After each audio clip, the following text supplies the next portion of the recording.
everybody, I'm Dave Abrams. And I'm Kristin Lagana. Welcome to Arundel County Week in Review. In this week's episode, we'll tell you how you can get treats from a trunk, and we'll take a look at the progress of the cleanup for the county's waterways. But first, making headlines this week. The entire nation is focused on the deadly shooting in Las Vegas, and Arundel County is currently pulling for one of its own. 27-year-old Tina Frost was one of the victims shot in the head on Sunday night, October 1st, when gunman Stephen Paddock opened fire on innocent people at a country music concert, killing 59 and wounding 527 people. Tina Frost was a standout athlete at Arundel High School, where students, parents, and faculty have come out to send well wishes for her. Here is her soccer coach, Laura Coe, on WBAL TV Channel 11 News. I try to instill that I'm not just a coach when I coach these girls, because we also teach here in the building. These girls are very much like family to me, and having all three Frost girls, this one really hit home, incredibly close to the family. They're like daughters to me as well. Tina's father, Rich, posted an update earlier this week on Facebook saying his daughter had good vital signs and is fighting hard. She is in a coma and on a ventilator. Our thoughts and prayers are with Tina, her family, and her friends, and the Arundel High School community as they hope for more good news to come. This is horrible. It's a senseless tragedy, Dave. I can't even believe that this happened in the first place, and then how close it is to home for us with the news of Tina. And it's so much human nature is to kind of, if something didn't happen to me or it didn't affect me, then it's not, maybe it's not as important or not as actionable. And the fact that it touches close to home on, obviously a person who is the definition of an innocent, someone who was positive and had a lot of loved ones and friends and family. It has to touch everybody for anybody to do anything about it.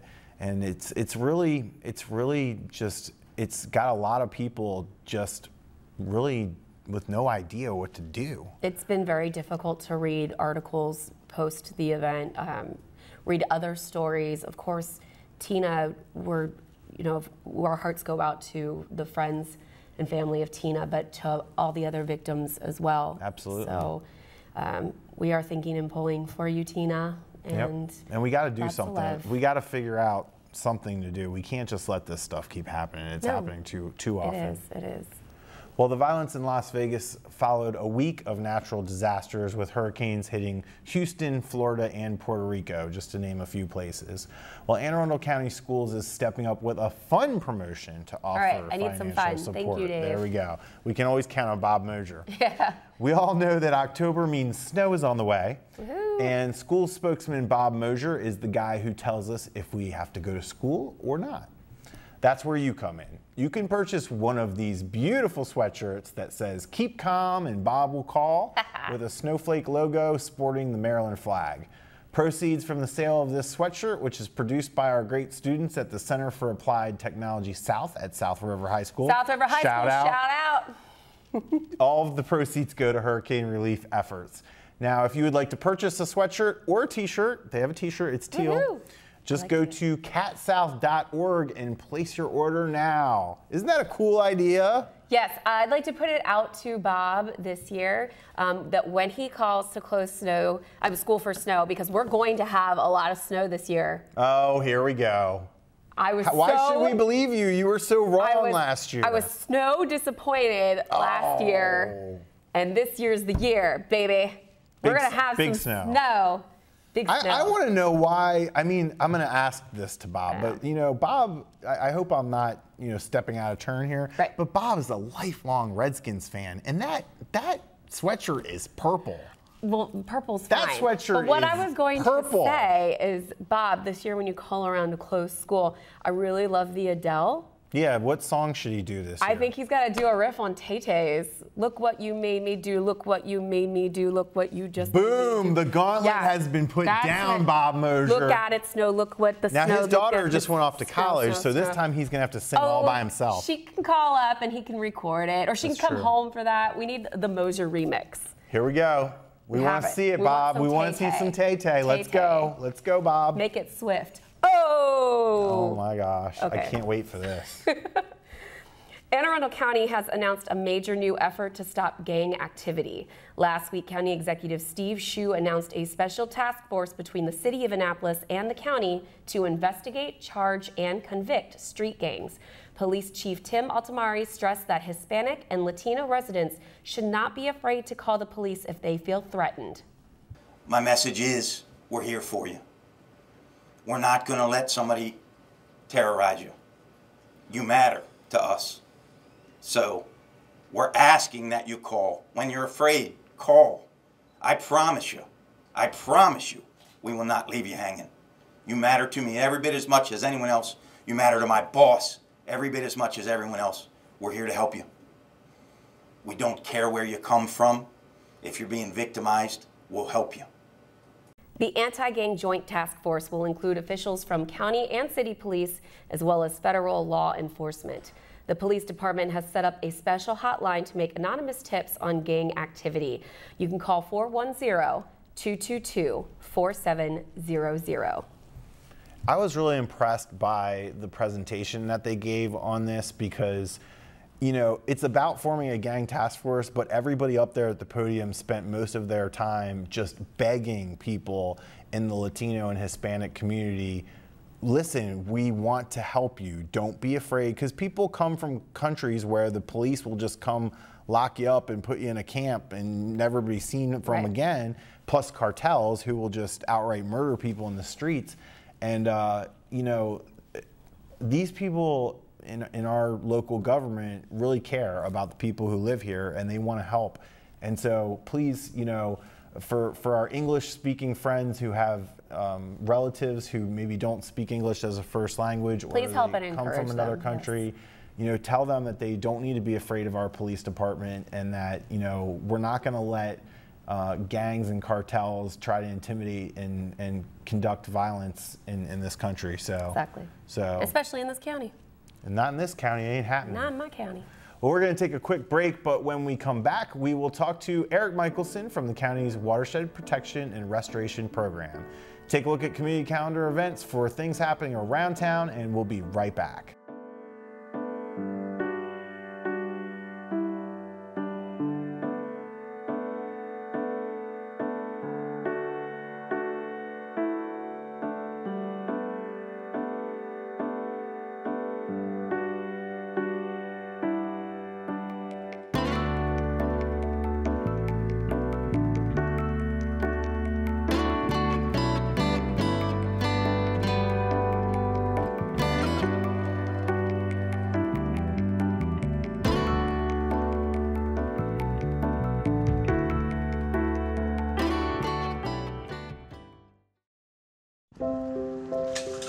I want to eat apples and bananas. I need to eat apples and bananas. Why can't I eat apples and bananas? Support the Feeding America nationwide network of food banks to help provide meals to those in need. Join us at feedingamerica.org. Well, welcome back. Joining us in the studio this week, we have Mr. Erik Michelsen, the Program Administrator for the county's Watershed Protection and Restoration Program. Erik, welcome back to the studio. Thanks for having me. I know. I feel like you're a Week in Review like rock star now. You've been on here a few times. Well, we have to pull them in from out in the field, you know, digging trenches I know. and planting stuff. I'm excited to get an update on what's going on right now, but you know, this has been an effort that's been going on for a few years now with massive infusions of funding. And walk me through the progress of what we've already completed so far. Sure. So we've completed about a third of our restoration program so far. We've got a huge amount of work that's in progress as well, including some projects that are going to be hitting the ground next year that will be really, I think, impressive to folks. But we've just got a huge amount of work in the design pipeline at this point, because a lot of this work takes several years to design and go through federal and state permitting processes. And what I like, and we talked about this last time, is we can see online where you guys have already completed some projects and what you're planning next. That's still, it's like a map that shows where you guys have been and where you're going, right? Exactly. Our education and outreach coordinator, Rob Fish, has done a great job. Shout out, Rob. Double B, my buddy. Of putting all of that information in terms of completed projects and projects that are in progress, like you say, in a GIS format on our website. So you can go click on those dots, figure out if the project's done or if it's in progress, what the project is, and all those kinds of details. I It's love great. it. Yeah. I And think there's green dots everywhere. I think people really look to formats like that now, especially you. People like yeah, you. I love that. Something that I'm so excited to talk about, you are having grant programs available for local charities, churches, nonprofits. Tell me about this. Is this new? No, this is actually the 4th year of our restoration Fourth year. grant program. Okay. That means Kristin has not applied yet. I have not applied. So she'll have to do it this year. She's welcome to. We've got, so it's the 4th year. It's run through the Chesapeake Bay Trust, which is a grant-making organization that's funded in part by the Bay license plates. But we've got about $1 million to give out to nonprofit organizations that are undertaking waterway improvement projects. And so we've had a lot of interest in that historically, and we think we'll have a lot this year as well. Yes. Do you have anything about where you should go to apply or deadline? Deadline is December 7th of this year.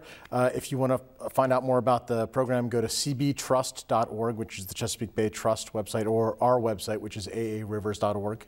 Perfect. I have a Bay plate. Do you have a Bay plate? I do not have a Bay plate. Dave. Well, wait a minute. I'm so sorry. I used to have the farm plate. and Okay. That's similar. You give money to ag preservation. You used to. What do you have now? I think I just have a regular one now. Ooh. Upgrade. I think I do the tax. I do the tax. All right, check whatever. the box on the tax form. that's Fine. great. Come on, Kristin. Represent. Give me some props. Okay, props. Give us sort of a flavor of what charities and churches and nonprofits can do with these grants. Sure. So we've, in the past, we've given out grants to some churches that were undertaking stormwater projects on their property. Organizations like Severn River Keeper, South River Federation, West Road River Keeper have done projects on either community property or business property in terms of stormwater management or environmental outreach. And we've also last year funded a couple of living shoreline projects. So community associations that have erosion issues and that are interested in pursuing living shoreline solutions are eligible for this as well. And this bears repeating. I know we do this every time we have you on the show, but I think it's important for people to get this. It's one thing to be interested in the environment and to do things that make it look better, make the water quality better, but there's a practical thing here too, which is that you guys have found that a lot of these projects are constituent related. Somebody has a flooded basement or a neighborhood issue that's a real problem for them. How do these projects fix those problems? Well, so I'm going to use that to segue into something else we were going to talk about, which is there's going to be a public meeting in Brooklyn Park later on this month. And one of those projects, there's three projects. Urban area? What waterways, right? Yeah. Well, and one of the projects that we're looking at is at Brooklyn Park specifically, and there's flooding on the road that's adjacent. And the project that we're looking to put in will both reduce flooding as well as provide water quality treatment to the Patapsco River in terms of runoff from there. So there's projects, a lot of what we're focused on is water quality, but whenever we can do things to address flooding concerns or erosion concerns that constituents have, we're always trying to incorporate those elements into these projects as well. Very good. So one more time, the website would be AARivers? AARivers.org, yes. And if I want to come out and plant trees or volunteer, get involved at one of your projects, what's the best way to go about that? Through that website? Through the website, or you can contact, again, Rob Fish directly. His email is pwfish26@aacounty.org. But the website is probably the best place to go. Very good. Give out Rob's cell phone as well. He'd appreciate that. 41022. No. And what are the details on the Brooklyn Park meeting, the time and location? The Brooklyn Park meeting is October 24th. It's at Park Elementary School. I believe it starts at 7 o'clock. And again, it's really an attempt just to make the public aware of the fact that we've got several of these projects going on, to let them know what we're up to, get their feedback in terms of these projects, and let them know that there may be a little bit of a disruption in terms of some of the sites where we're doing this work, but that it's for a good cause and that it should be addressed pretty quickly. And excellent. Before we let you go, I have to always ask you this. What's your favorite project that you finished, and what's your favorite project that's coming up? You can't pick a favorite, Dave. You can pick a favorite child. I've heard you can totally do that. Right. Well, how about the favorite one that's in progress is we've got a project over by the Arundel Medical Center, Cowhide Branch. It's actually a fish passage project over at the intersection of Admiral Drive and Jennifer Road. just getting ready to start. So if you see earthwork going on out there for the next several months, that project will probably be going on. And then in terms of projects that we've got coming up, not far from the studios here, we've got a Furnace Branch stream restoration project, which is the stream was put into a concrete channel about 50 years ago actually now. And so we're going to basically be ripping out the concrete channel and restoring a stream back through that area. That'll probably start sometime middle of next year. That is a huge project. Yeah. It's a huge project, Yeah. It's about 3,000 linear feet. And again, like I say, it's an existing concrete ditch that kids are riding their bicycles and skateboards in. Really restoring it to a natural system is going to be very exciting. And so do you think it's going to improve the water quality on Furnace Branch? Because I mean, that's a waterway that people know is very impaired. Absolutely. Right now, essentially, all that system takes the water from this area, downtown Glen Burnie, and just vents it out to the Patapsco River. And so this will be a system that's designed to slow the flow through that area, as well as to provide processing of the nutrients and the pollutants that are in the water before they get down to the river. Awesome. That's fascinating. Kristin will be swimming in the Furnace Branch any day. Like a mermaid. Yeah. And you guys are still working out at the Harbor Center too right now, right? We have finished that project. We're getting, we have to do some plantings there, but the project is all graded out, and the turtles will be returned very soon. That's what I wanted to hear. Yeah. Turtle powers. So yeah, October 24th, Brooklyn Park. 24th, come out. Park Elementary, come out, be involved. Plantings and helping volunteer, get involved, come out. www.aarivers.org. or Rob Fish, pwfish26@aacounty.org. And we'll give you a cell phone next time. Next time, and address. Eric, thank you so much for coming out. We always love getting an update on what's going on with our waterways. And we'll be right back with more Week in Review right after this. Don't go anywhere.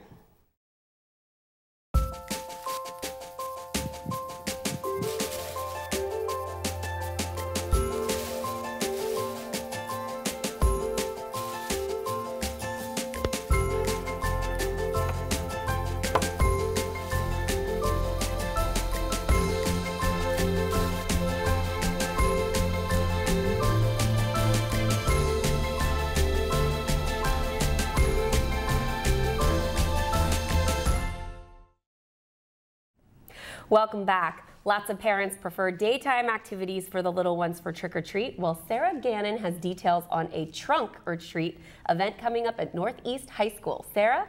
Thanks, guys. I'm at Northeast High School, and we are going to discuss the awesome event coming up here on October 14th. Brandy, can you please, the excitement, I'm bursting with excitement. I'm so happy this is taking place. Can you tell us about what's going on here at October 14th? Yes, so we are having, first time ever, our drug awareness haunted house, which is called a Haunted House of Addictions, from 5 till 7. We are going to face the reality here and talk about what is happening in our community right now. We are also having a trunk or treat for the elementary school and a food truck rally. Now, can you tell me what time all of this starts again? Starts at 5 p.m. until about 7:30. Okay. Now, what age is the haunted house for? The haunted house is for 11 and up, so middle school, high school, and any parents that want to attend. And this isn't just for the Northeast cluster, this is for the whole Pasadena community, even if you don't live in Pasadena. Folks from Severna Park, Millersville, Arnold, Cape St. Clair, Glen Burnie, Brooklyn Park, anybody is welcome here. It's a free event, correct? Yeah. But the food trucks, it's per food truck, and you have to pay whatever they are asking. Yep. Can you also tell me who else is involved in this? So we have so many business partners involved in this. Wes Adams, State's Attorney's Office, he will actually be in the haunted house and participating. We have resources, 200 toolkits from Substance and Prevention from Anne Arundel County. A lot of resources out there to help our families just get educated on drug awareness. And it's such a good program, too. You're bringing the students into this, and they're actively playing a role in giving back to their community and helping also, which is just an awesome partnership. Brandy, thanks for all that you do for the Pasadena community, because you are everywhere.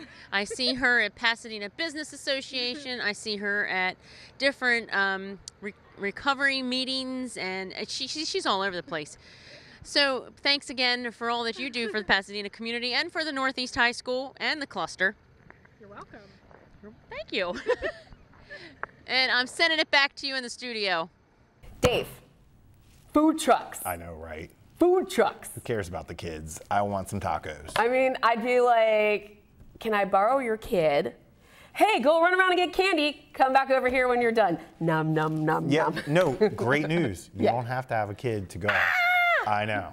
You can trunk and treat without a kid. Trunk or treat. And you're a kid at heart, so I love it's it. perfect for you. I'm so excited. This is going to be fantastic. So Kristin, I mean, I hate to be a downer because, you know, I like our show to, like, we try to have a little fun. Yes, you know, Bob yeah. Mosier helped us out this week. There's a lot going on But God, right now. so much sadness. Yeah, and, it you know, really we is. should also mention the death of Tom Petty, who both of us, you know, enjoyed his music and admired him very much. We were just talking about him on this show. I believe we were saying what our favorite Petty songs are.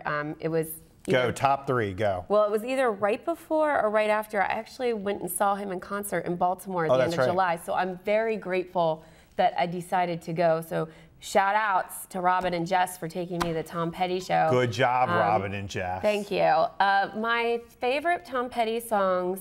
First off, interesting fact I read about Tom Petty. Yes. More people have come out of a coma listening to Free Fallin'.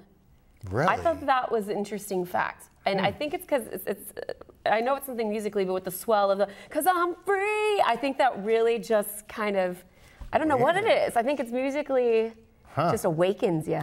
Okay. So I thought that was really cool. That was a cool fact I read. I don't know if it's just a coincidence or not, but mine would be You Don't Know How It Feels. Okay, that's a popular one. I love that one.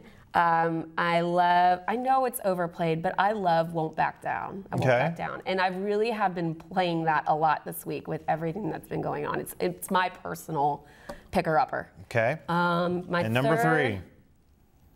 I'm gonna say Wildflowers or Refugee. Okay, I have to re-educate myself on Wildflowers because everyone's saying that's in the top 3 and I'm not familiar with that You one. belong in the wildflowers. You belong. All right, so real quick on Tom Petty. My number 1 in my list is One, That's the List. Breakdown, best Tom Petty song. It's Tom Petty and the Heartbreakers. Go ahead and give it to me. It's one of those songs where I like to hear live recordings of things. Yeah, that and when it's you like one live. of those songs where he would play a chord on the guitar and then the crowd would sing the entire song. With no accompaniment, they don't need him to sing the words. All right, so Breakdown. That's it. That's my list. You're number 3? That's my list. Not American Girl or Free Fallin' or. Now I have a fun fact about Tom Petty as well. I was watching the documentary about Dr. Dre and the producer Jimmy. Iovine. Yes, thank you. And they told this great story about how Tom Petty wrote a song, and Jimmy was producing his record, and he was also representing Stevie Nicks. Yes. And so he's in the studio with Stevie Nicks, and they can't come up with a song to really launch her record. That might be in my top 3 now. And what song was it? Baby, you'll come creeping round my back door. Nice, Kristin. So they gave Tom Petty's song to her. Tom Petty's album came out the same day and crushed her record. I mean, her record crushed his record. Sorry, Stevie. And to this, week, he was so bitter about it. Oh, sorry, Tom. Yeah. He was so, he tried to be, and I understand Tom Petty had a very good sense of humor, but you could tell he did not like them giving away that song to her. I just think he was such a talent. He was such a great guy. I saw a video of him playing with Johnny Cash the other day. What a cool And he cool played cat. While My Guitar Gently Weeps with Prince on stage at the Rock and Roll Hall of Fame, which is considered one of the best guitar solos ever, Prince. And someone described him the other day as a non-fussy rock star, and what a perfect description. We love you, Tom Petty. Miss you, Tom Petty. Man, I swear, can we just have a good week now? Let's have a good week. That wraps up this week's edition of Week in Review. You can watch this episode and archive episodes online anytime on Facebook or YouTube by searching for Arundel TV. Please tune in again next week for more highlights and news from around the county, and we'll see you next time. And stop dragging my heart around. I won't back down, hey!